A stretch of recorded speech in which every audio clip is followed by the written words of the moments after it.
बाद दुनिया पर नया वायरस खतरा। 6 से 8 हफ्ते तक शरीर में छिपा रहता है ये वायरस। हंता वायरस को लेकर WHO का बड़ा अलर्ट। क्या दुनिया फिर महामारी की ओर बढ़ रही है?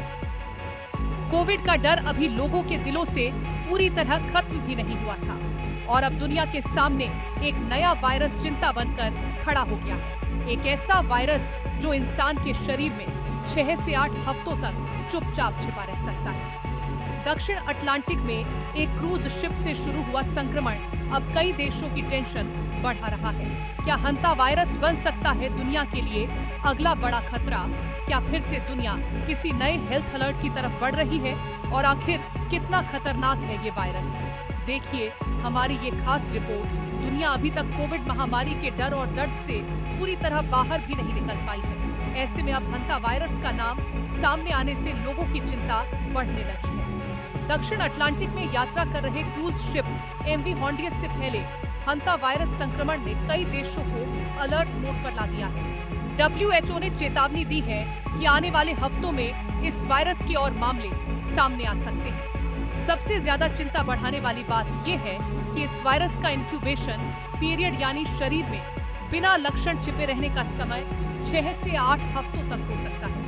यानी कोई व्यक्ति संक्रमित होने के बाद लंबे समय तक सामान्य दिख सकता है और यही वजह है कि इसे बेहद खतरनाक माना जा रहा है। हालांकि WHO ने साफ कहा है कि फिलहाल इसकी तुलना कोविड महामारी से नहीं की जानी चाहिए, लेकिन इस बात से भी इनकार नहीं किया जा सकता कि कोविड की तरह ही अंतर्राष्ट्रीय यात्राओं के जरिए यह संक्रमण अलग अलग देशों तक पहुंच चुका है। अब डर इस बात का है कि क्रूज से लौटे कई लोगों की रिपोर्ट अभी नेगेटिव आ रही है, लेकिन अगर आने वाले दिनों में उनमें लक्षण दिखाई दिए तो हालात गंभीर हो सकते हैं। अब सवाल ये उठता है कि आखिर हंता वायरस है क्या? हंता वायरस को एक वायरस नहीं बल्कि वायरस के पूरे समूह का नाम है। ये वायरस ज्यादातर चूहों जैसे छोटे स्तनधारी जीवों में पाया जाता है। ये इंसानों में सीधे नहीं फैलता बल्कि संक्रमित चूहों के मल, यूरिन या लार के सूखे कण जब हवा में मिलते हैं और सांस के जरिए शरीर में जाते हैं तब संक्रमण होता है। CDC यानी centre for disease control and prevention के मुताबिक यही इसके फैलने का सबसे आम तरीका है। दुनिया भर में हर साल हजारों लोग इस वायरस से प्रभावित होते हैं। नेशनल इंस्टीट्यूट ऑफ हेल्थ के आंकड़ों के अनुसार haemorrhagic fever with renal syndrome के करीब 1.5 लाख मामले हर साल सामने आते हैं, जिनमें आधे से ज्यादा चीन में दर्ज किए जाते हैं। वहीं अमेरिका में 1993 से 2023 के बीच करीब 890 मामलों की पुष्टि हुई है। हालांकि इसका एक स्ट्रेन सियोल वायरस दुनिया के कई हिस्सों में पाया जाता है। इस वायरस की सबसे बड़ी चुनौती ये है कि इसका कोई तय इलाज मौजूद नहीं है। डॉक्टर मरीज के लक्षणों के आधार पर इलाज करते हैं। गंभीर मामलों में मरीज को ऑक्सीजन सपोर्ट, वेंटिलेशन और यहाँ तक कि डायलिसिस की जरूरत भी पड़ सकती है। कई मरीजों को ICU में भर्ती करना पड़ता है, खासकर तब जब संक्रमण फेफड़ों पर तेजी से असर डालने लगता है।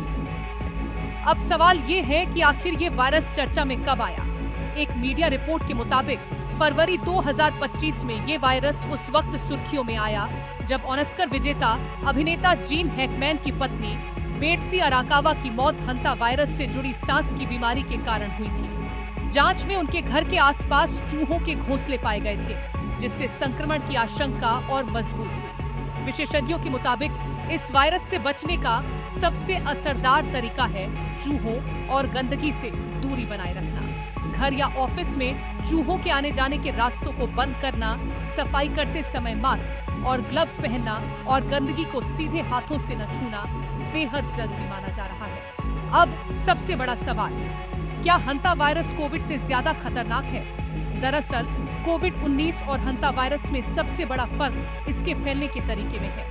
कोविड इंसान से इंसान में बेहद तेजी से फैलता था, जबकि हंता वायरस आमतौर पर संक्रमित चूहों या उनके मल मूत्र के संपर्क से फैलता है। हालांकि इसका एंडीज स्ट्रेन एक दुर्लभ प्रकार माना जाता है, जिसमें सीमित स्तर पर इंसान से इंसान में संक्रमण की संभावना बताई गई है। WHO प्रमुख का कहना है कि फिलहाल घबराने की जरूरत नहीं है, लेकिन सतर्क रहना बेहद जरूरी है। विशेषज्ञों की सबसे बड़ी चिंता इसका लंबा इंक्यूबेशन पीरियड है, क्योंकि कई संक्रमित लोगों में शुरुआती दिनों में कोई लक्षण नजर नहीं आते, और जब तक लक्षण सामने आते हैं तब तक संक्रमण गंभीर रूप ले सकता है, यानी संक्रमित होने के करीब 2 महीने बाद भी कोई व्यक्ति इसकी चपेट में आ सकता है। अब जानते हैं हंता वायरस के लक्षण क्या हैं। हंता वायरस एक गंभीर बीमारी है जो मुख्य रूप से चूहों के मल मूत्र से फैलती है। इसके शुरुआती लक्षण बिल्कुल फ्लू जैसे होते हैं, जैसे तेज बुखार, बदन दर्द, थकान, सिर दर्द और मांसपेशियों में जकड़न। लेकिन संक्रमण बढ़ने पर मरीज को सांस लेने में तकलीफ, सूखी खांसी और फेफड़ों में पानी भरने जैसी गंभीर समस्याएं हो सकती हैं। इसी स्थिति को HPS यानी हंता वायरस पल्मोनरी सिंड्रोम कहा जाता है, जो जानलेवा भी साबित हो सकता है। ऐसे लक्षण दिखाई देने पर तुरंत डॉक्टर से संपर्क करना बेहद जरूरी है। अब सवाल ये है कि दुनिया में चिंता आखिर इतनी ज्यादा क्यों बढ़ रही है। विशेषज्ञों का कहना है कि कोविड की शुरुआत में भी संक्रमण सिर्फ सीमित मामलों तक नजर आ रहा था, लेकिन धीरे धीरे अंतर्राष्ट्रीय यात्राओं और लोगों की आवाजाही के कारण वायरस पूरी दुनिया में फैल गया। अब MV हॉन्डियस मामले में भी यही डर सामने आ रहा है, क्योंकि जहाज में मौजूद यात्री अलग अलग देशों में लौट चुके हैं। यानी अगर किसी संक्रमित व्यक्ति में बाद में लक्षण सामने आते हैं तो संक्रमण का दायरा बढ़ सकता है। हालांकि स्वास्थ्य एजेंसियां लगातार निगरानी कर रही हैं और संक्रमित यात्रियों को आइसोलेशन में रखा गया है। लेकिन इस घटना ने एक बार फिर दुनिया को ये एहसास करा दिया है कि वैश्विक यात्रा और संक्रमण का मेल कितनी तेजी से अंतर्राष्ट्रीय संकट का रूप ले सकता है। अब इस वायरस को लेकर डॉक्टरों का क्या कुछ कहना है, चलिए आपको सुनाते हैं। Many people, they are comparing it with the COVID. They are getting panic. See, COVID was a new virus. We were not knowing anything about the COVID, and the mode of transmission was through respiratory route. Here, mainly this virus is spread through rodents, rat, mouse, and other rodents, right? And their feces, their urine, their droppings, and human to human, there are some cases reported from one of the virus known as Andes virus, and it's very rare. It's not common, very rare, and mainly in the South America region. Bharat में इसके फैलने के chances कम है, क्योंकि अभी तक कोई cases हमारे सामने नहीं आए हैं। अवेयरनेस, साफ सफाई, चूहों को आसपास नहीं पनपने देना, ये सब तरीकों से हम अपने आप को सुरक्षित रख सकते हैं। फिलहाल पूरी दुनिया की नजरें हंता वायरस के बढ़ते मामलों पर टिकी हुई हैं।